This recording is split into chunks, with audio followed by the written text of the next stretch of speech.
Hey everyone, welcome to CLAT point and let's start आज का the Hindu news discussion. काफ़ी कुछ है पढ़ने के लिए, काफ़ी कुछ है सीखने के लिए, तो बिना समय गवाए बढ़ते हैं आगे एंड शुरू करते हैं हमारे आज के सेशन को। देखो, क्लैट 2024 के लिए हमारा क्रैश कोर्स शुरू हो चुका है। इफ़ यू आर इंटरेस्टेड, अगर आप करना चाहते हैं एंड बहुत ही नॉमिनल प्राइस में 13,999 रुपीज़ में आपके घर पे 7 किताबें आने वाली हैं। 50+ मॉक्स इंक्लूडेड हैं, लाइव क्लासेस हैं, रिकॉर्डेड सेशंस हैं, पर्सनल मेंटरशिप है, everything you needed to crack this exam, सब कुछ मिलेगा। एप्लीकेशन डाउनलोड करिए, डेमो क्लास भी आपको मिल जाएगी। अगर आप सिर्फ हमारे क्लैट के मॉक्स चाहते हैं देन 2,999 रुपीज़ में आप ये मॉक्स ले सकते हैं। सॉरी, ये प्राइस तो पुराना लिखा हुआ है इसमें।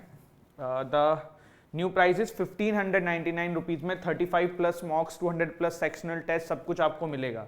And if you are preparing for an LSAT then also you can enroll in our Prarambh batch. सब कुछ, सारी डिटेल डिस्क्रिप्शन से हमारी ऐप डाउनलोड करके आपको मिल जाएगी। एक बार चेक करिए, अच्छी लगती है तो गेट योरसेल्फ इनरोल्ड। सबसे पहले देखो आज की जो न्यूज़ है, ऑफ कोर्स G20 से रहने वाली है। Summit concludes, Modi call for virtual review meet in November. देखो, दिल्ली डिक्लेरेशन आप सुन रहे हो, तो बेसिकली दिल्ली डिक्लेरेशन है क्या? देखो, दिल्ली डिक्लेरेशन में ना कुछ पॉइंट्स हैं, जैसे G20 में इन्होंने जिन जिन चीज़ों पे चर्चा करी है और जिन जिन चीज़ों पे एम्फेसिस करने की बात करी है वो सारे हैं। उसको ना मैं कल या परसों के सेशन में समराइज फॉर्म में आपको बता दूंगा। आपको ऐसे ना बहुत ज़्यादा डिटेल में जानने की जरूरत नहीं है दिल्ली डिक्लेरेशन में। अगर मैं आपसे बोलूं कि G20 में इस बार सबसे खतरनाक क्या हुआ है, तो बस ये जो काम का है कि G20 में AU मिल गया है, बट नाम अभी G21 करने की घोषणा नहीं करी है, तो ये ध्यान रखना।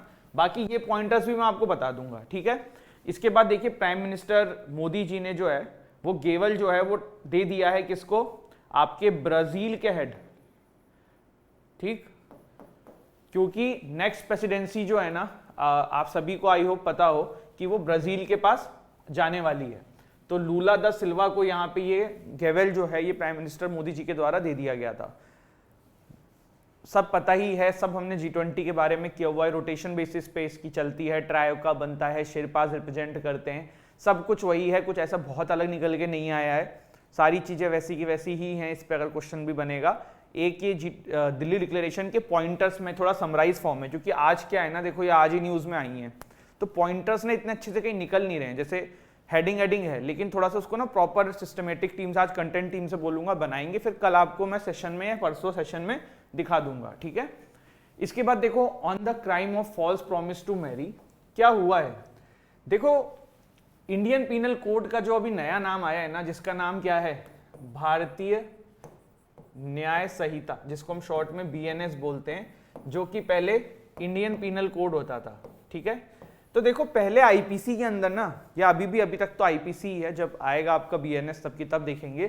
तो जो अभी IPC है ना, उसमें डायरेक्टली कोई ऐसा सेक्शन नहीं है जो ये कहता हो कि अगर आपने किसी को फॉल्स प्रॉमिस करके शादी करी, आप किसी के साथ फॉल्स प्रॉमिस करके फिजिकल रिलेशनशिप में जाते हैं और आप बाद में फिर उनसे शादी नहीं करते हैं, जैसे आपने किसी के साथ प्रॉमिस किया कि मैं तुमसे शादी करूंगा and then you get physically उनके साथ, फिर बाद में आप मना कर देते हो, तो डायरेक्टली ना IPC में कोई सेक्शन नहीं था।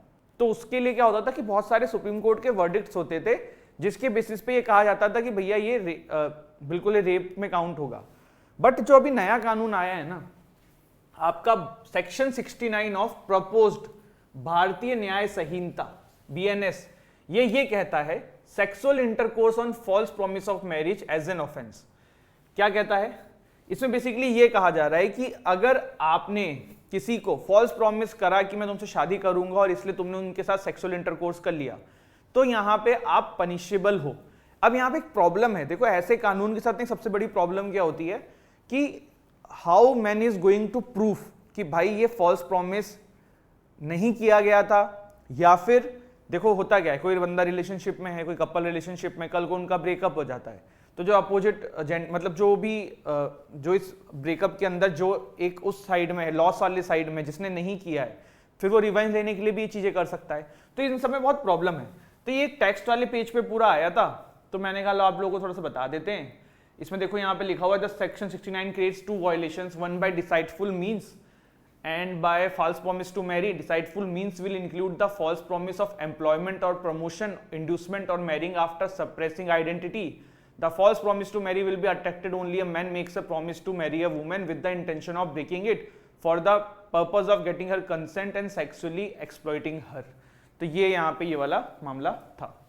इसके बाद देखिए, Germany beat Serbia to win its maiden basketball world cup title. छोटी सी स्पोर्ट्स की न्यूज है बट पता होना चाहिए, जर्मनी ने सर्बिया को हरा दिया है। वर्ल्ड कप का टाइटल इस बार का बास्केटबॉल का जीता है किसने? जर्मनी ने। देखो मैं एक चीज बोलूंगा कि क्लैट में ना पिछले कुछ सालों से स्पोर्ट्स से क्वेश्चन नहीं आ रहे हैं, but you should not ignore. आप ऐसा नहीं है कि सारे स्पोर्ट्स की न्यूज पढ़ो, लेकिन जो बड़े बड़े होते हैं जैसे ओलंपिक्स था या कुछ भी इस तरीके की चीजें हैं तो थोड़ा सा जानो, क्योंकि आप क्लैट को तो छोड़ ही दो, यूपीएससी में ना पिछले 5-7 साल में कभी स्पोर्ट्स पे क्वेश्चन नहीं आए थे, पर लास्ट ईयर आ गया था। तो देखो क्लैट इज नॉट स्पेसिफिकली सही ना कि हम स्पोर्ट्स से नहीं पूछेंगे, तो क्यों आप ऐसी चीजों को मिस करो जो इंपॉर्टेंट है? तो पढ़ लो ना, समझ रहे हो। और अगर आपको स्पोर्ट्स में इंटरेस्ट है तो छोटे मोटे आंसर आप लगा दोगे, लेकिन अगर आप उसमें से हो जिसको स्पोर्ट्स में इंटरेस्ट नहीं है, जो नहीं जानता है कि what is Asia cup, what is world cup, या what is Olympic games, what is chess का फीडा वर्ल्ड कप, तो वो चीजें करो, वो चीजें कवर करते हुए चलो, ठीक है। ये स्पेशली मैं उन लोगों के लिए जरूरी कह रहा हूं। इसके बाद देखो, एक आज की या अभी पिछले हफ्ते की बहुत एक ट्रेंडिंग न्यूज चल रही है, हर न्यूज़पेपर ने कवर किया है। महाराष्ट्र के अंदर ना मराठा रिजर्वेशन को लेके वायलेंस हो रहा है और ये काफी मैसिव लेवल पे हो चुका है। तो थोड़ा सा इस पूरे मराठा रिजर्वेशन के कॉन्सेप्ट्स को समझते हैं। देखो मैं आपको एक बात बता देता हूं, मराठा रिजर्वेशन ना कोई ये बिल्कुल आज की डिमांड नहीं है, ये बहुत पहले से होता आ रहा है। 1960 if I am not wrong, आपका महाराष्ट्र जब बन के निकला था, तब से ही आप देखने को ये देखते हो कि वहां पे ना समय समय पे मराठा रिजर्वेशन की बात होती है, और जो भी पॉलिटिकल पार्टी सत्ता में रहती है ना, उसके अपोजिशन पार्टी जो भी रहती है उस समय, अपोजिशन पार्टी हर बार इलेक्शन में ये मुद्दा उठा देती है। अब थोड़ा सा ना इस पूरे मुद्दे को समझते हैं डिटेल में कि अगर इससे कोई क्वेश्चन फंसे तो आप गलत ना करके आओ। देखो अगर आप महाराष्ट्र की पॉपुलेशन की बात करोगे तो वहां की टोटल पॉपुलेशन का 32% जो है वो मराठा कम्युनिटी है। अब मराठा कम्युनिटी का ये मतलब नहीं जो मराठी बोलता है वो मराठा कम्युनिटी है। There are lot of people जो मराठी नहीं बोलते हैं but they are also from Maratha community. Maratha community is something, जैसे इनको अगर आप ऐतिहासिक तरीके से देखो तो ये वॉरियर क्लेन समझी जाती थी। जैसे आप देखते थे सिख को वॉरियर क्लेन समझते थे, राजपूतों को समझते थे, तो ऐसे हिस्टोरियंस का मानना है कि मराठा जो कम्युनिटी है it's also an warrior clan. Since 1960 20 chief minister रह चुके हैं महाराष्ट्र के, जिसमें से 12 जो है ना वो आपके मराठा कम्युनिटी के थे, ठीक है। नवंबर 2018 में एक कमेटी बनाई गई थी MV गायकवाड़ जी के अंडर में, और उनसे कहा गया था भैया जाइए जांच करिए कि क्या मराठा कम्युनिटी में एक्चुअली में बैकवर्डनेस है, और अगर है तो फिर कितना रिजर्वेशन देना चाहिए, क्या होना चाहिए, सारी चीजें लेके आइए। तो 2018 में MV गायकवाड़ साहब जो हैं वो प्रपोज करते हैं कि मराठा कम्युनिटी को 16% जो है रिजर्वेशन दे दो। ठीक है, सबने सुन लिया, समझ लिया। एक एक्ट लाने की इन्होंने बात करी थी जिसका नाम था SEBC एक्ट, ठीक है, socially and economically backward class act. फिर से मैं रिपीट करता हूं, 2018 में MV गायकवाड़ जी ने यह कहा कि मराठा कम्युनिटी को 16% रिजर्वेशन दे दो, socially and educationally backward class act लाके। मामला जो है ना वो बॉम्बे हाई कोर्ट में चैलेंज हुआ, ठीक है। बॉम्बे हाई कोर्ट ने कहा कि ठीक है, उन्होंने सही कहा कि आप रिजर्वेशन दे दो, लेकिन आप ना एजुकेशन के पर्पस के लिए 12% करो और जॉब के लिए 13% करो।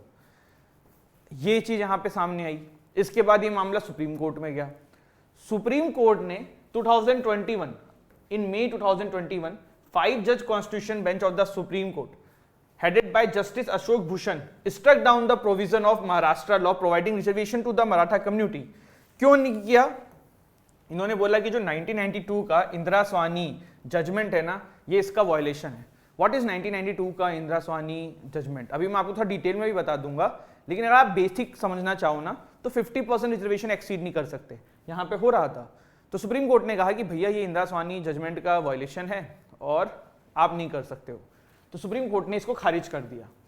अब इंदिरा स्वानी जजमेंट क्या कहता है? ये कहता है कि किसी भी कम्युनिटी को रिजर्वेशन देने के लिए 2 कंडीशंस नापी जानी चाहिए। सबसे पहली चीज कि क्या वो कम्युनिटी एक्चुअली में सोशली बैकवर्ड है, ठीक है, और दूसरा कि rarest of the rare case में 50% से ज्यादा आप एक्सीड कर सकते हैं, वरना नॉर्मल केसेस में 50% से ज्यादा रिजर्वेशन एक्सीड नहीं हो सकता।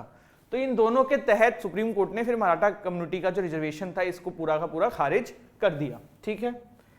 इसके बाद अब थोड़ा सा ना मैं आपको और समझाता हूं, इसको थोड़ा सा मैप आप समझोगे ना तो आपको और क्लियर हो जाएगा। देखो मराठा कम्युनिटी का रिजर्वेशन को जो आज की डेट में लीड कर रहे हैं ना, उनका नाम कुछ पाटिल करके है, अभी मुझे नाम पूरा याद नहीं आ रहा। ये मैप मैं आपको क्यों दिखा रहा हूं, आप ये सिर्फ पर्पल वाला एरिया देखना जहां औरंगाबाद से रिलेटेड और ये सारा, ठीक है।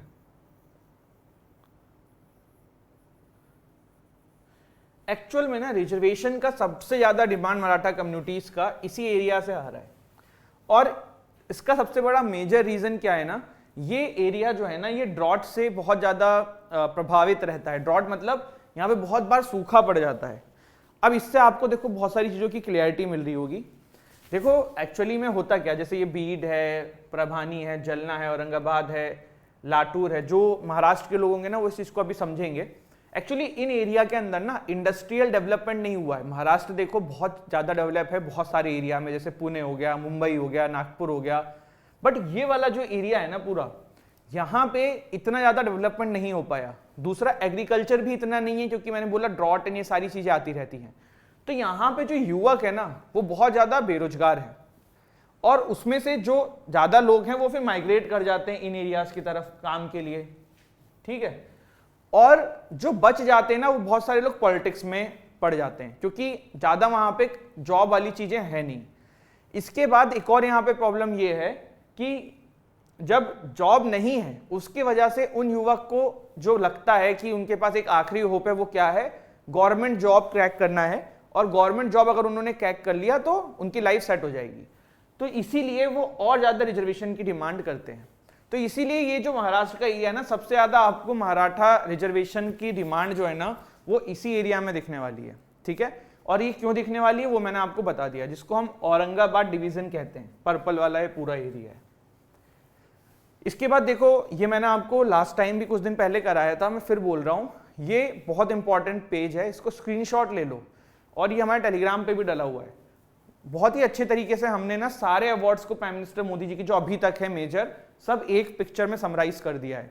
And this can be asked in your exam यार, ठीक है। तो आपको पता होना चाहिए कब कौन सा मिला था। जैसे 2016 में अफगानिस्तान का मिला था state order of Ghazi Amir Amanullah Khan, Saudi Arab order of kings Abdul Aziz. 2018 में Palestine grand collar of state of Palestine. 2019 में Bahrain's king Hamad order of renaissance, Maldives order of Nishan Izzuddeen, Russian order of saint Andrew the apostle, UAE order of Zayed award, ठीक है। फिर यहाँ पे देखो 2020 में US government legion of merit award, 2021 में Bhutan order of Druk Gyalpo award, फिर 2023 में बहुत ज्यादा मिले हैं, अभी 6 मिल चुके हैं, अभी और बढ़ेंगे तो देखेंगे। आई थिंक लास्ट जो मेरे को आंकड़ा पता है 6 हैं, ये बिल्कुल आपके रटे होने चाहिए। ग्रीस का grand cross of the order of honour award, France का grand cross of the legion, किसने स्टार्ट किया था ये अवार्ड, फ्रांस का, कमेंट सेक्शन में बताओ। Egypt order of the Nile, republic of Palau's Ebakl award, Papua New Guinea order of Logohu award, Fiji order of Fiji award, ठीक है। तो these are the awards which has been awarded to prime minister Modi ji, और ये आप लोगों को पता होने चाहिए, स्पेशली 2023 वाले, ठीक है। देखो क्लैट ने अभी तक तो ऐसे क्वेश्चन नहीं दिए कि क्रोनोलॉजी में लगाओ या इसमें से कौन सा जो ऑप्शन है वो क्रोनोलॉजी में सही है, इस तरीके के ऑप्शन क्लैट में तो नहीं देखने को मिलते हैं, बट यू नेवर नो आ सकता है। अदरवाइज आपको ऐसे भी पता होना चाहिए कि कब कौन सा अवार्ड यहाँ पे मिला है, ठीक है। इसके अलावा देखो मेरे तरफ से कुछ और फैक्ट्स ले जाओ जो आपके काम आ सकते हैं एग्जाम में, जैसे कि बाइडेन जी का पूरा नाम क्या है, जोसेफ रोबिनेट बाइडेन जूनियर, प्रोफेशन से ये पहले लॉयर भी थे। व्लादिमीर वेलोदिमिरिक पुटिन इनका पूरा नाम है। जेलेंस्की जी का पूरा नाम है व्लादिमीर ओलेंस्कोविक जेलेंस्की, ये भी एक कॉमेडियन थे, एक्टर थे और लॉयर भी रहे हुए हैं। मोदी जी का पूरा नाम क्या है, नरेंद्र दामोदरदास मोदी, ठीक है। तो ये था हमारा आज का session and I hope you have like this session. अगर आप लोगों को कोई भी डाउट है, कोई भी समस्या है इसमें तो बता दीजिएगा। एक बार मराठा रिजर्वेशन को जल्दी से रिवाइज कर लेते हैं, देखो मराठा रिजर्वेशन आज की तो बात है नहीं, बहुत पहले की बात है, वॉरियर क्लेन माना जाता था, लेकिन देखो इन लोगों के पास एग्रीकल्चर लैंड बहुत होती थी, ठीक है, पहले एग्रीकल्चर लैंड बहुत होती थी, लेकिन हुआ क्या, आप इसको ऐसे समझो कि आप लोगों ने भी अपने दादा पापा या इनके मुंह से सुना होगा कि पहले बहुत जमीन थी, लेकिन फिर क्या होता था कि लोगों के 4 बच्चे हो गए, 5 बच्चे हो गए, तो बढ़ते बढ़ते बढ़ते बढ़ते फ्रैक्शन हो जाती है, फिर वो कम हो गई, तो इसीलिए जो जॉब वाली सीन है ना वो कम हो गई, मतलब जो मनी वाइज जो पोजीशन है ना वो मराठा कम्युनिटी की थोड़ी सी बेहतर नहीं रही कुछ लोगों की, तो इसके बाद डिमांड उठने लगी। फिर मैंने बताया कि औरंगाबाद डिवीज़न जो है वहाँ पे सबसे ज़्यादा डिमांड है, क्योंकि वहाँ ड्रॉट बहुत आता है, वहाँ इंडस्ट्रियलाइजेशन नहीं है, जॉब नहीं है, प्राइवेट जॉब्स नहीं है। फिर वहाँ के लोग जो हैं, जो जनता है, उनका मेन ये होप रहता है गवर्नमेंट एग्जाम्स निकालना, इसीलिए और रिजर्वेशन की डिमांड करते हैं। तो ये सारी चीज़ें हैं, ठीक है। इसमें वो गायकवाड़ कमेटी का नाम ध्यान रखना, मामला गया था बॉम्बे हाई कोर्ट में, बॉम्बे हाई कोर्ट ने सही ठहराया था, उन्होंने एक क्लॉज बताया था कि 12 और 13% कर दो। मामला सुप्रीम कोर्ट में गया, 5 जजेस की बेंच बैठी, लेकिन इंदिरा स्वामी वर्डिक्ट को मद्देनजर रखते हुए उसको पूरा खारिज कर दिया गया। तो दिस इज इट, ये है हमारा आज का session and I hope you have like this video. आपका पेपर पास में है तो थोड़ा मेहनत करना शुरू कर दो, ठीक है। बाय, जय हिंद, टेक केयर।